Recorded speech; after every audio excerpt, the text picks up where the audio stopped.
ಇನ್ನು ತೆಲುಗು ನಟ Allu Arjun arrest ಕೇಸ್ಗೆ major twist ಸಿಗ್ತಾ ಇದೆ. ನಟ ಅಲ್ಲು ಅರ್ಜುನ್ ಅರೆಸ್ಟ್ ಹಿಂದಿದೆಯಂತೆ ಕಾಣದ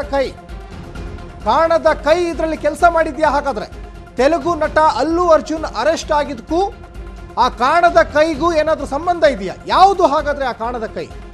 ಬೇಲ್ ಪ್ರತಿ ಸಿಕ್ಕಿದ್ರು ಕೂಡ ರಾತ್ರಿ ಇಡೀ ಜೈಲಿನಲ್ಲೇ ಯಾಕೆ ಇದ್ರು? ಬನ್ನಿ, ಪುಷ್ಪರಾಜ್ ಬಂಧನದ ಹಿಂದೆ ರಾಜಕೀಯ ನೆರಳಿದ್ಯಾ? ಹಾಗಾದ್ರೆ ರಾಜಕೀಯ ಕಾಣದ ಕೈ ಇದರಲ್ಲಿ ಕೆಲಸ ಮಾಡಿದ್ಯಾ? ಹಾಗಾದ್ರೆ ಸಾಕಷ್ಟು ಅನುಮಾನಗಳು ಕೂಡ ವ್ಯಕ್ತವಾಗ್ತಾ ಇದ್ದಾವೆ. ಇಲ್ಲಿ ಕ್ಲಿಯರ್ ಆಗಿ ಗೊತ್ತಾಗ್ತಾ ಇದೆ, ಅಲ್ಲು ಅರ್ಜುನ್ ಒಬ್ಬ ಸ್ಟಾರ್ ನಟ, ಐಕಾನ್ ಸ್ಟಾರ್.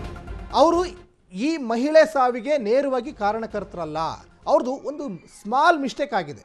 ಏನು ಸ್ಮಾಲ್ ಮಿಸ್ಟೇಕ್ ಅಂದರೆ, ಒಂದು ಪ್ರೋಟೋಕಾಲ್ ಅಂತ ಇರ್ತದೆ. ಒಂದು ಕಡೆ ನಾವು ಹೋಗ್ತೀವಿ ಅಂದಾಗ ಸಹಜವಾಗಿ ಆ ಸ್ಥಳೀಯ ಪೊಲೀಸ್ ಠಾಣೆಗೆ ಮಾಹಿತಿಗಳನ್ನ ಕೊಡಬೇಕಾಗ್ತದೆ. ಆ ಮಾಹಿತಿ ಇವ್ರು ಕೊಟ್ಟಿರಲಿಲ್ಲ. ಇನ್ನು ಸಿಎಂ ಹೆಸರು ಹೇಳದಿದ್ದಕ್ಕೆ ಬಂಧನವಾದ್ರ ಹಾಗಾದ್ರೆ ಟಾಲಿವುಡ್ ನಟ. ತೆಲಂಗಾಣ ಸಿಎಂ ವಿರುದ್ಧ ಬನ್ನಿ ಅಭಿಮಾನಿಗಳು ಫುಲ್ ಗರಂ ಆಗಿದ್ದಾರೆ. ಸೋಷಿಯಲ್ ಮೀಡಿಯಾದಲ್ಲಿ ಬನ್ನಿ ಅಭಿಮಾನಿಗಳು ಆಕ್ರೋಶವನ್ನು ವ್ಯಕ್ತಪಡಿಸ್ತಾ ಇದ್ದಾರೆ. ಇನ್ನು ತೆಲಂಗಾಣ ಸಿಎಂ ರೇವಂತ್ ರೆಡ್ಡಿ ಹೆಸರನ್ನ ಹೇಳದ್ದಕ್ಕೆ ಅಲ್ಲು ಅರ್ಜುನ್ ಬಂಧನ ಆಯ್ತಾ? ಸೋಷಿಯಲ್ ಮೀಡಿಯಾದಲ್ಲಿ ಸಿಕ್ಕಾಬಟ್ಟೆ ವೈರಲ್ ಆಗ್ತಾ ಇದೆ ವಿಡಿಯೋ. ಈ ವಿಚಾರಕ್ಕೆಲ್ಲಾದ್ರೂ ಅವರು ಅರೆಸ್ಟ್ ಆಗಿದ್ರೆ ತುಂಬಾ ಸಿಲ್ಲಿ ಮ್ಯಾಟರ್ ಆಗುತ್ತೆ. ಸಿಎಂ ಹೆಸರು ಹೇಳಲಿಲ್ಲ, ಹಾಗಾಗಿ ಅವ್ರನ್ನ ಬಂಧಿಸಿದ್ರು ಅಂದರೆ ಏನು ಅವ್ರು ಸಿಎಂ ಹೆಸರು ಹೇಳಲೇಬೇಕು ಅನ್ನುವಂತಹ ರೂಲ್ಸ್ ಏನಾದರೂ ಇದೆಯಾ? ಯಾವುದಾದ್ರು ಕಾನೂನು ಏನಾದರೂ ಹೇಳ್ತದ? ಇಲ್ಲ. ಹಾಗಾಗಿ ಒಬ್ಬ ನಟ ಅಂದಮೇಲೆ ಸಾಕಷ್ಟು ಜನ ಅವ್ರನ್ನ ಫಾಲೋವರ್ಸ್ ತುಂಬ ಜನ ಇರ್ತಾರೆ, ಅಭಿಮಾನಿಗಳಿರ್ತಾರೆ, ಅವ್ರನ್ನ ನೆಚ್ಕೊಂಡಿರುವಂಥವ್ರು ಭಾಳಷ್ಟು ಜನ ಇರ್ತಾರೆ. ಯಾಕಂದರೆ ಬರೀ ಅವರು ಯಾವುದೊಂದು ಟಾಲಿವುಡ್ಗೆ ಮಾತ್ರ ಸೀಮಿತ ಆಗಿರಲ್ಲ, ಸ್ಯಾಂಡಲ್ವುಡ್ಡಲ್ಲೂ ಕೂಡ ಸಾಕಷ್ಟು ಜನ ಇಷ್ಟಪಡ್ತಾರೆ. ಏನು ನಮ್ಮ ಸ್ಯಾಂಡಲ್ವುಡ್ನವರು ಭಾಳಷ್ಟು ಜನ ತೆಲುಗುಲ್ಲೂ ಕೂಡ ಅಭಿನಯ ಮಾಡ್ತಾ ಇರ್ತಾರೆ. ಏನು ಪುಷ್ಪ 2 ಸಿನಿಮಾ ಸಕ್ಸಸ್ ಹಿನ್ನೆಲೆಯಲ್ಲಿ ಸಾಕಷ್ಟು ವೈರಲ್ ಆಗ್ತಾ ಇದೆ. ಸಕ್ಸಸ್ ಮೀಟ್ನಲ್ಲಿ ಅನೇಕರಿಗೆ ಥ್ಯಾಂಕ್ಸ್ ಕೂಡ ಹೇಳಿದ್ರು ಅಲ್ಲು ಅರ್ಜುನ್. ಈ ಸಂದರ್ಭದಲ್ಲಿ ತೆಲಂಗಾಣ ಸಿಎಂ ಹೆಸರು ಹೇಳಲಿಕ್ಕೆ ತಡವರಿಸಿದ್ರು ಪುಷ್ಪ.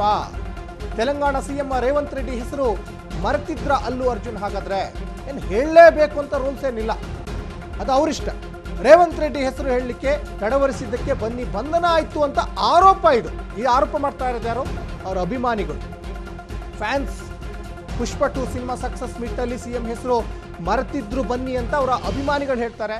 ನೋಡಿ, ಒಬ್ಬ ನಟನ ಮರ್ಯಾದೆ ತೆಗೆಯೋದು, ಇಂತಹ ಒಂದಿಷ್ಟು ವೈರಲ್ ವಿಚಾರಗಳನ್ನ ಹರಿದಾಡೋಂಗೆ ಮಾಡೋದು, ನಟರ ನಡುವೆ ಅಥವಾ ನಟ ಮತ್ತು ರಾಜಕಾರಣಿಗಳ ನಡುವೆ ತಂದಿಡುವಂಥದ್ದು ಇದೇ ಅಭಿಮಾನಿಗಳು. ಇವ್ರ ಅಭಿಮಾನಿಗಳು ಎಷ್ಟು ಒಳ್ಳೆಯವರು ಅಷ್ಟೇ ಕೆಟ್ಟ ಬುದ್ಧಿನೂ ಇರ್ತದೆ ಇವರಿಗೆ. ಸುಮ್ಮನೆ ಬೆಂಕಿ ಹಚ್ಚುವಂಥ ಕೆಲಸಕ್ಕೂ ಮುಂದಾಗ್ತಾ ಇರ್ತಾರೆ. ಇಲ್ಲ ಸಲ್ಲದ ಆರೋಪ ಮಾಡೋದಕ್ಕಿಂತ ಮುಂಚೆ ಚೆನ್ನಾಗಿ ತಿಳ್ಕೊಂಡು ಮಾತಾಡೋದು ಒಳ್ಳೆಯದು.